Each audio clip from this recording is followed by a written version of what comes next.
Welcome to Weather and Climate Chat, our podcast that we do here on Kutztown University Radio and podcasted on YouTube and Spotify as well. I am your host, Monsoon Mike, and my co-host, Dr. Michael Davis. Dr. Davis, we have not done one of these since before the end of the semester, right at the tail end of the semester, and you've had a baby since then, so congratulations on that.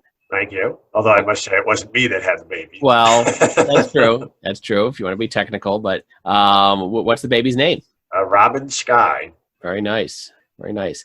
Well, congratulations. Hope your summer's going well. We have two guests with us today making a cameo appearance. Intern from this past semester, Quinn Flory. Quinn, welcome back, joining us from Northumberland County. Hi, it's great to be back. And joining us from Maine. This is interesting. Vacationing in Maine. One of Dr. Davis's students, Macy. Macy, welcome to the show. Oh, boy, thank you. Okay. All right. So Quinn, Dr. Davis, and I have done these many times, so we know the format. Macy, I think I told you a little bit of the format before we started. We talk a little bit about current weather and then delve into some climate topics. So going to have some fun here. We're recording this for anybody listening not on this day, just from a time perspective on Friday, July 24th in the morning. And Dr. Davis, well, it's been a fairly toasty summer so far. Maybe not the hottest I've ever witnessed in my life, but it's been hot.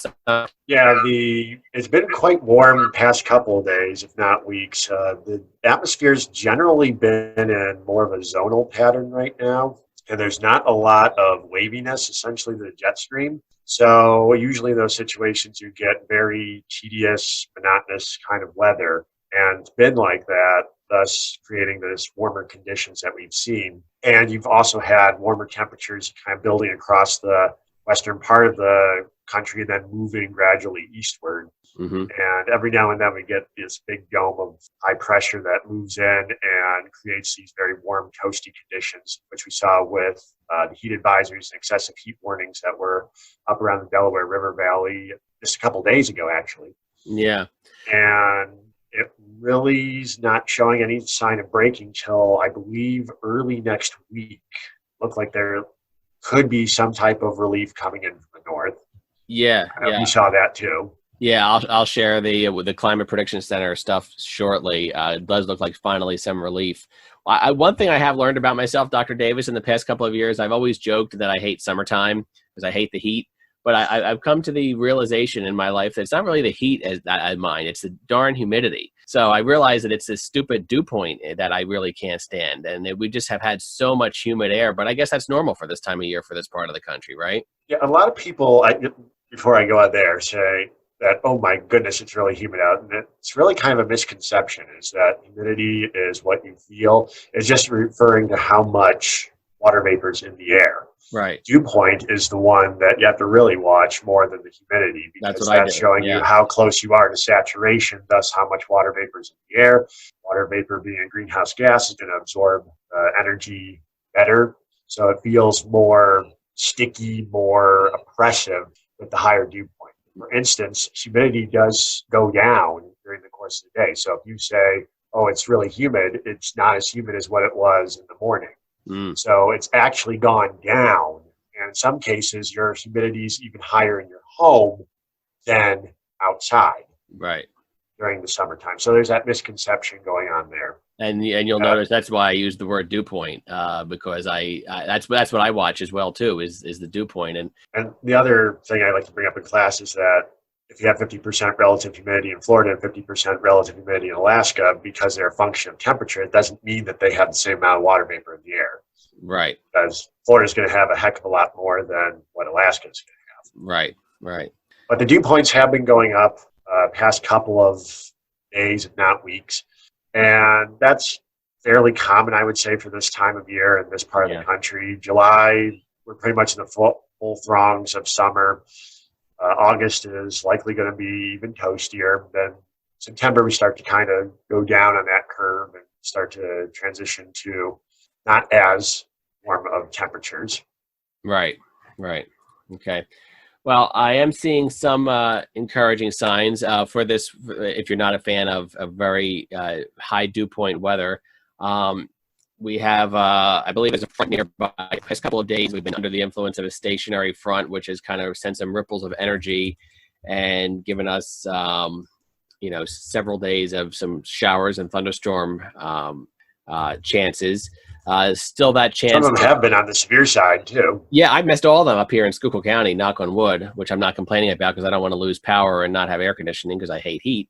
I missed them all up here in Schuylkill County. They've pretty much all gone east or north or whatever. More chance of storms today. And then weekend is looking pretty benign. Looks like both days, according to the National Weather Service and according to the computer models, fairly sunny. Dew points, speaking of the good old-fashioned dew points, will actually improve tomorrow. I'm seeing forecasted dew points in like the low 60s for much of tomorrow, so that'll feel notably nicer. 6 to 10 day outlook. Finally, we're not in the dark reds anymore. It does look like there's trough coming in.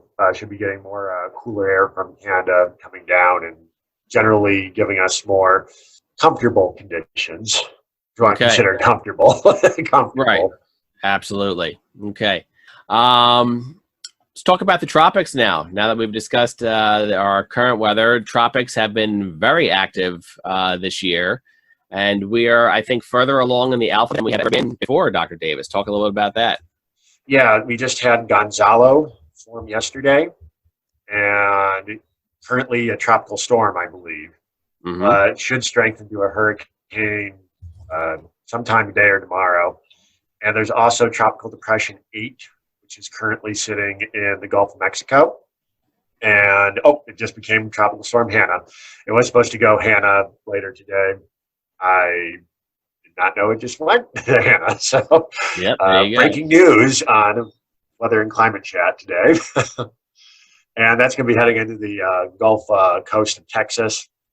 Should be bringing some precipitation there. Probably going to stay a tropical storm. It makes landfall. Gonzalo, we'll see what happens with that. And then if you want to go out in the Pacific, there's also Douglas. That's going to be impacting Hawaii or getting very close to Hawaii. So the tropics are getting rather active. And when we had Faye, that went through our neck of the woods, was that 2-3 weeks ago now? Mm-hmm. Like Yep. Yeah. That was the earliest F storm on record. And we've also got the earliest G storm, so we should have the earliest H storm as well. Wow. This also goes before the very active 2005 hurricane season, which had Katrina, Rita, Wilma, those storms. And the thing is, we're going to be having a lot of warm temperatures right now out in the Atlantic. I shared with you, I believe it was yesterday, a sea surface temperature anomaly map of where we should be. And a lot of areas in the Atlantic are about 1 to 2 degrees Celsius warmer than what they should be this time of year. We should not be getting to the FGH storms until September. Wow. So we are about 2 months ahead of schedule for where we should be if we want to go based on names. So it's all factoring into a very active tropical season, I should say, for the Atlantic. I think you can still see my shared screen there. Hannah looks to make landfall. Not going to be a major storm, a tropical storm, low-tier tropical storm in southern Texas somewhere tomorrow morning, like around 8 a.m. So Corpus Christi, that area. So southern Texas will get a good amount of precipitation out of that. Gonzalo is still kind of a distance off, but we're, as they say, kind of a fish storm right now, not affecting too much, but somewhere around tomorrow afternoon, some of the islands out there in the Caribbean potentially being affected, and then I don't know, what's that, 500 or so miles south of Puerto Rico, somewhere around Sunday at 8 a.m. And the National Hurricane Center forecast doesn't go out too far, but if you look at some of the spaghetti models, as they call them in the world of weather,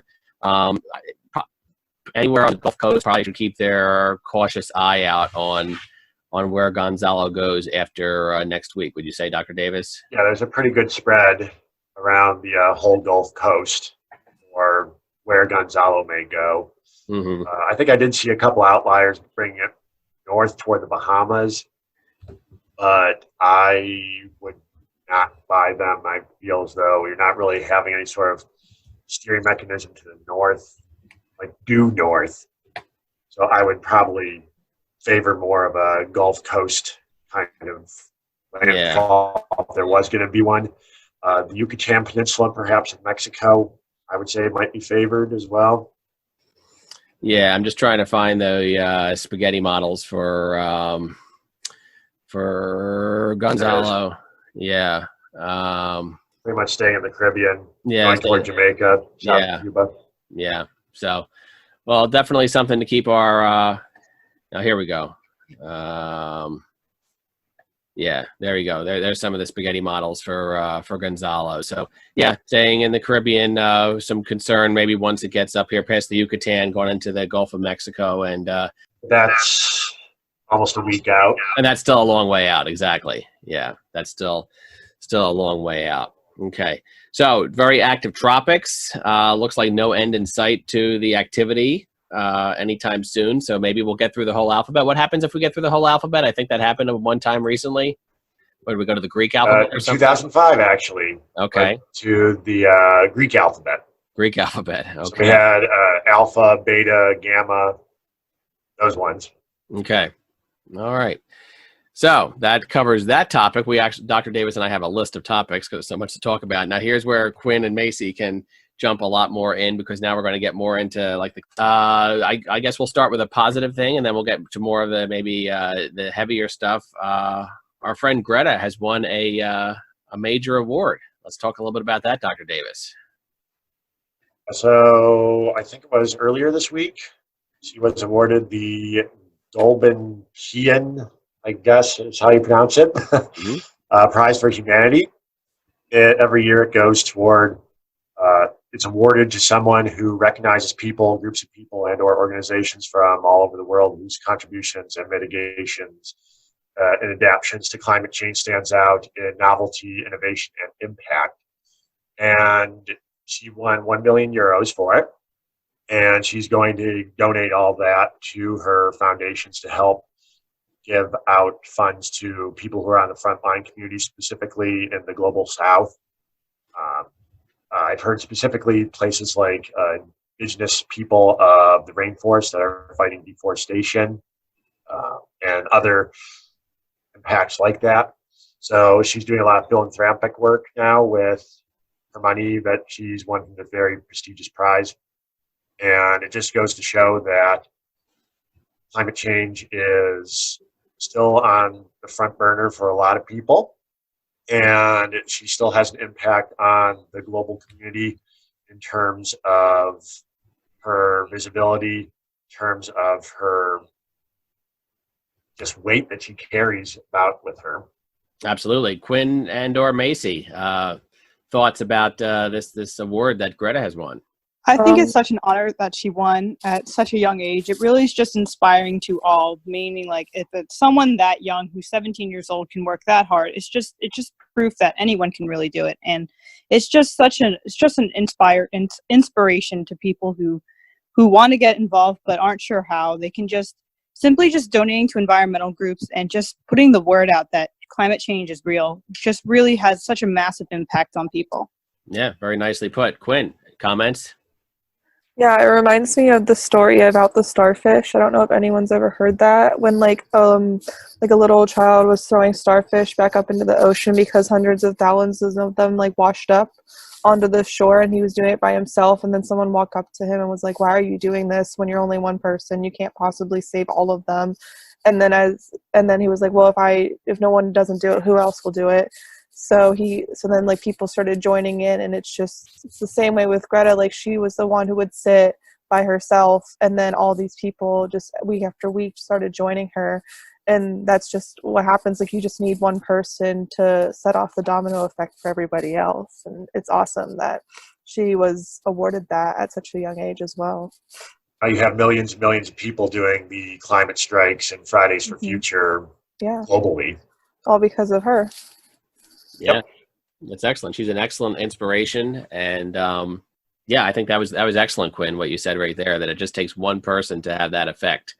And I think she's a definite inspiration, especially to younger people who might feel a little overwhelmed. Oh, there's nothing I can do. It's too far gone. Our climate's already toast. She's saying it's not, we can make a difference. Just got to do it. And we need to start treating it like a crisis. Got to start treating it like a crisis, like COVID, like you always say. All right. Yep.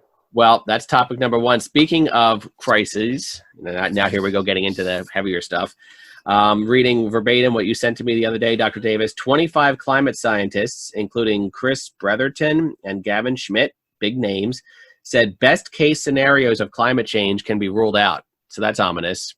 Best case scenarios can be ruled out. We are headed toward catastrophic interference in our climate system. Let me bring up that article. Dr. Davis, the article is very scientific and with a lot of big words and stuff. So I'll let you, as the scientist in residence here, break some of this ominous news down for us. Take it away, Dr. Davis. So what was going on was you had a lot in the way of research being done about how much warming are we going to see in the future. And recently there's been a very widespread as to how much that's going to be, whether that be something along the lines of 1.5 degrees Celsius, 2 degrees Celsius, all the way up to potentially 4 or 5 degrees Celsius, if not more. And what we've been seeing is that you've had essentially this new study that's come out looking at the different lines of evidence within the paleoclimate system and the sensitivities of them, meaning to forces like the sun, forces like the anthropogenic, the main driver of climate change right now, the ocean taking in energy, land use changes, a whole bunch of anthropogenic activities. And what they're seeing now is this increase in that temperature and resulting in the more dire, more warm cases. So the cooler, more conservative measurements that have been considered are pretty much not going to happen based on what we're observing along different forms of evidence in the scientific community, whether that be in situ observations, whether that be satellites, whether that be some type of other observations, whether that be satellites in situ and just pure evidence. Gotcha. So basically what this boils down to, Dr. Davis, is, as you've been saying, we got to start treating our climate crisis like an emergency, like COVID, like one of those other emergencies, because we're running out of time quickly. Yes, we are. We are generally within 10 years now of having a lot of the negative impacts of climate change being upon us. And we need to start acting now in order to avert those problems. Correct. Quinn, Macy, jump on in. Any comments on this? Yeah, I guess I could go first. I guess this was kind of like the inevitable when people weren't taking this seriously. I mean, it's sad to say, and I don't like to say that, but no one really, like in the US especially, was really taking this climate crisis seriously. And with the fighting and the politics getting involved in something that shouldn't get involved, kind of like what's going on with COVID as well, the worst outcomes happen when people can't come together, I guess I could say. So I'm not surprised, but I guess I'm more disappointed because this is not only like my future, but it's also like Dr. Davis's child's future as well. And, it's frustrating that people can't come to an agreement for the future of our generations to come. And I'll point out too that there's this whole movement of people not having children because they're just afraid to bring them into a very uncertain world right now. Yeah, I would say that, even though I'm only 22, that I don't have any plans for right now, but when I'm 30 and this still is happening, I don't know if I would want to risk bringing a child into the world where I know it's not going to have a great life because of the environment it's living in. And I agree. It's just really scary because oftentimes people just push climate change to the side and just try to focus on something that's quote unquote more important to them at the time, that they just find more important because they can't physically quite see the effects of it yet. Yet if you live in places that are lower elevation, just start to experience flooding, they're the ones who are really seeing it, and they're the ones who are really concerned. I feel that Americans just don't see it as much yet. So they're like, oh, well, it's not really happening. But until we can actually, unfortunately, the way that people are going to start believing in climate change is when they actually start to see it firsthand. And we know it's happening, but we just got to get everyone on board. And unfortunately, because of politics, no one's really on board. Like, more people should get on board, but people think it's a political issue and not an actual scientific issue. And until we get it to be an actual issue, not non-politics related, I feel like we just are just going to be stuck in this cycle of, oh, we're just going to push it second, you know? Yeah. Kind of going along those lines too, that I might add, is you have Yale Communications, a great site that does a lot of work in climate science. I had polls to Americans asking questions like, do you believe that climate change is going to harm the United States? And roughly about 70% of the country said yes to that. And you could break it down county by county as to how strong of a yes or no it was. And one of the questions that's a big one is it going to affect you personally? And you see a very sharp drop off in that, almost something along the lines of 25-30% of Americans think it's not going to harm them, even though they believe in climate change. So they need to be that connection of, how is this personally going to impact you if you're living in, say, central South Dakota, for instance. The other thing is, even less of Americans talk to each other about climate change. So the best thing people can do in order to raise awareness about climate change is to talk about climate change. Talk about it to your friends, talk about it to your family, just get the word out there that you're concerned about climate change and how this is going to impact the world around you. Because it's going to impact your local economy, your job might be tied to it, your health is certainly tied to it, your transportation is going to be tied to it, your social networks are going to be tied to it.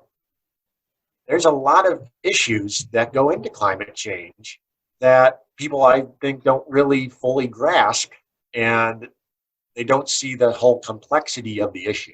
Right.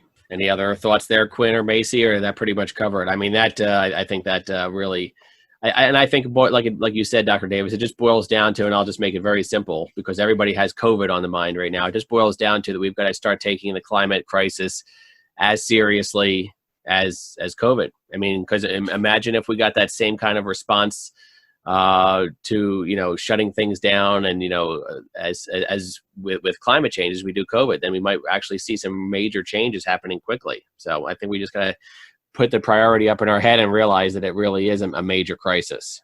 And if the COVID virus is indeed a pandemic and a crisis right now, the climate change crisis is, in many ways, I would argue, worse than what the COVID virus crisis is. Because it has the potential to affect. It is a threat multiplier. Yeah, according to the U.S. military. Absolutely. All right. Well, that's a very interesting report there from those scientists, and something that we have to take to heart. Let's get into one of our other topics now. And this, we hate to, I think it was Macy that said it earlier, hate to bring politics into everything, but we have to, because politics is, that's how we run this world. Of course, this is a huge year in politics here in the United States. Going to be electing, we're going to have a major election later this year, and we have one candidate who's in office now who thinks that climate change is a joke, and is, a Chinese conspiracy hoax, whatever you want to call it.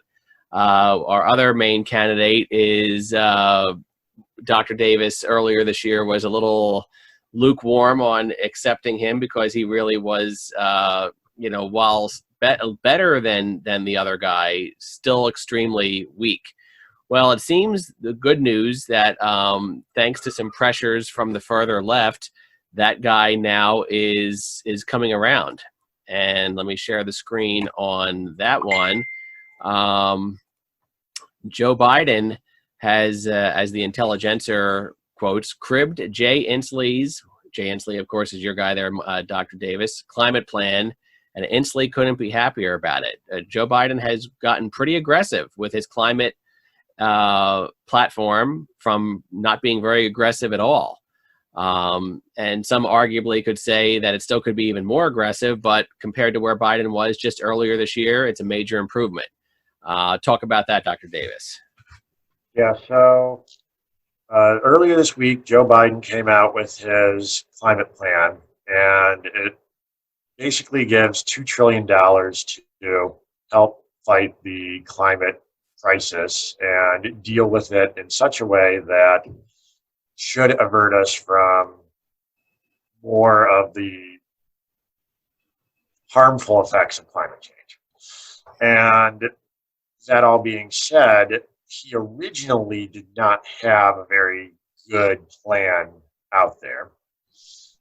Originally, it was going to spend $1.7 trillion over a 10-year period and try to achieve net zero emissions by the year 2050. So essentially, science is telling us we have about 10 more years before the really harmful impacts of climate change will be upon us, but he felt as though 2050 was a better target for zero emissions. That obviously will not fly.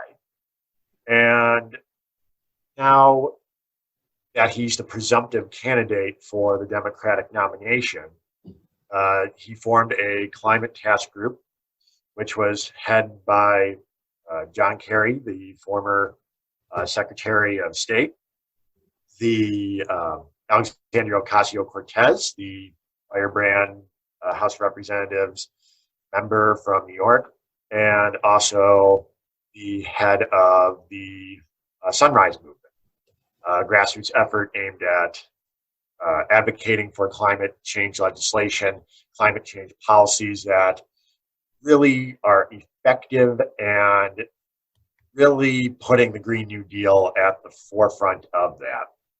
Now, his deal does go a little bit better than what he had originally proposed. And it does have some shades of the Green New Deal, but it doesn't really fully encompass the urgency of the issue.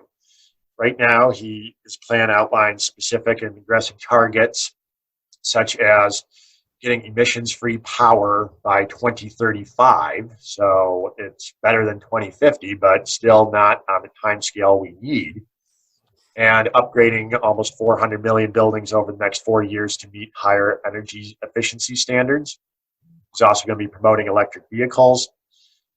He's also trying to promote advocacy on climate justice in this country, especially when you deal with people that live in disproportionately areas of color that might be around factories, power plants, and other pollution, toxic harms to them.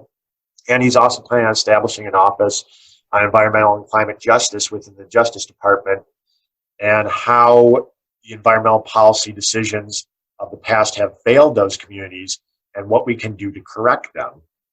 Other ones that he's looking at are developing a climate corps to give people jobs, building the future, historic investment in public housing, public transit, and electric vehicles, trying to get mass transit, electric vehicles in all major cities. That will then cut back on the transportation sector of carbon emissions.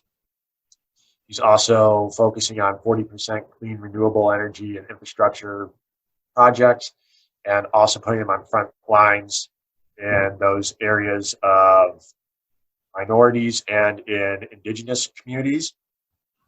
And to pay for all this, he's planning on raising the corporate income tax and essentially trying to come up with money from other sources that are still undetermined.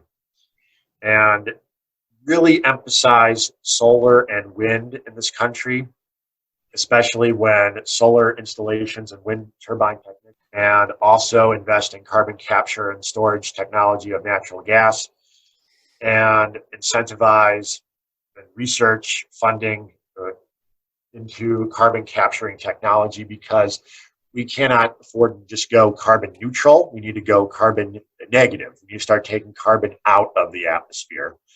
And he's getting the plan now, I think, from the more progressive side, and it's becoming a lot more palatable to people like me as to backing him. So I would not have any reservations about that right now. The only criticism I have is that it's not aggressive enough to get on the timescale that the science is saying in terms of reaching our goal by 2030 rather than 2035. There's a lot of work that needs to get done, and it needs to get done quickly. And I don't think Biden has that sense of urgency yet. But other than that, I'm fairly happy and content with what's being proposed.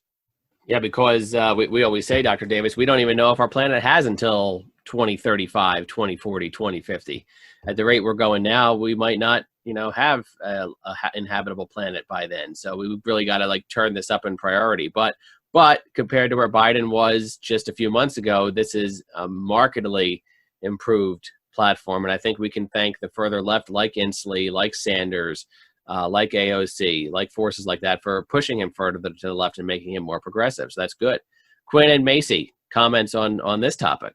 Yeah, I feel like once we have a sense of urgency, that's when things are really going to be pushed forward. And although Biden's plan still isn't as urgent as I'd like it to, it's still definitely a step in the right direction. He didn't really talk about climate change that much until this came out. And just hearing this kind of news is really, really important, because it just puts on the front line how important this subject is, and emphasizing that and having Jay Inslee be proud of that. That's a really good sign. And although it's still later than I want it to be, it's definitely a step in the right direction. And I feel like once we put those changes in, we will start to see a noticeable difference. And with that noticeable difference will come maybe a greater sense of urgency later in the future. Yeah, I think as well, what Macy said, but I think that, trying to put my words together here, sorry. Fine. I think the thing with Joe Biden is he wasn't, because of with Bernie being in the race and then Bernie just not being now, I think he maybe felt that his own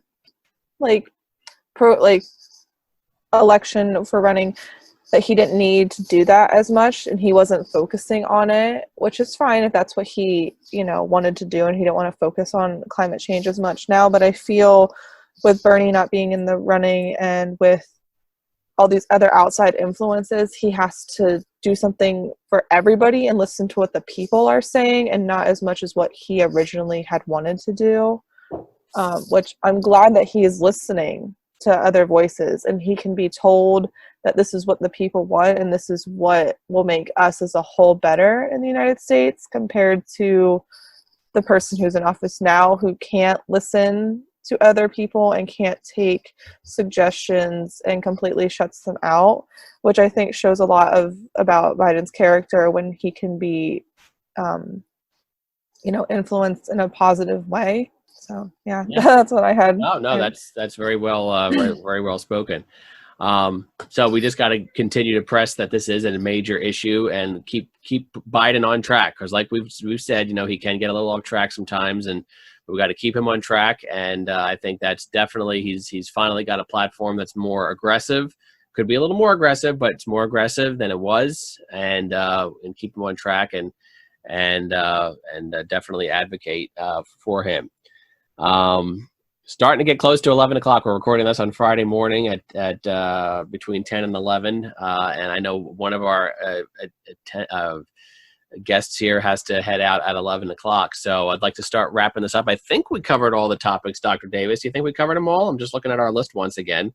One thing I will mention is that 2016 is currently the warmest year on record.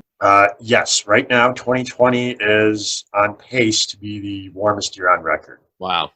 And we'll see if that actually stands to be, because we're right now thinking that a La Nina might be developing, in which case you're going to have cooler sea surface temperatures, so that should lower the temperatures globally.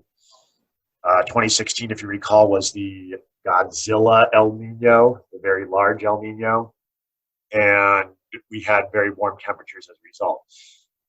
If you look at some of the warmest years on record, they all coincide with El Ninos because of the warmer ocean. But right now, 2020, when we're considering the global temperatures, they are going up, but we're not in an El Nino year. So this is a non-El Nino year, and it's threatening to be the warmest year on record. Wow. So there's concerning stuff right there. And with those very warm oceans and already up at letter, what are we at, H right now? I mean, this could be a pretty epic hurricane season, and we still got a long way to go. I remember in 1992 we had Hurricane Andrew in August. So in 1992 we hadn't even gotten an A yet, and we're already up to H. So a little scary, and we still got a long way to go. Hurricane season doesn't even peak till September 10th, and it goes all the way till November. So a little rough. We're gonna have to. Where August is going to be probably active too, and then September when we see the peak, who knows where we'll be at that point. Yep. Okay. Well, we covered a lot of information here. I think this was fantastic. Quinn and Macy, I want to thank you so much for joining us. Macy, all the way from Maine. Quinn from Northumberland County. I want to thank you both for joining us. This was a lot of fun. We should do it again sometime. Yeah, thanks for having me back. And Dr. Davis, as always, pleasure to have you as my co-host here. And let's try to do another one, maybe one more time before the semester begins. And then just real quick before we go, you guys looking forward to this? Well, you're graduated, Quinn. Congratulations. But Macy, are you looking forward to the semester? Oh, absolutely. It's going to be a strange semester. Yeah, it's going to be definitely different than any other semester, but I'm really excited to see what meteorology has in store, especially. And I'm real excited to just get back into the swing of things and not really ignore, but that's the wrong word, but more like have a distraction of what's going on with COVID right now. Right. Absolutely. All right. So for myself, Monsoon Mike, my co-host, Dr. Michael Davis, Macy Turner, all the way from Maine, and Quinn Flory, Northumberland County, recent KUR intern and recent graduate. I want to thank you so much for joining us on this edition of Weather and Climate Chat. We will see you again next time.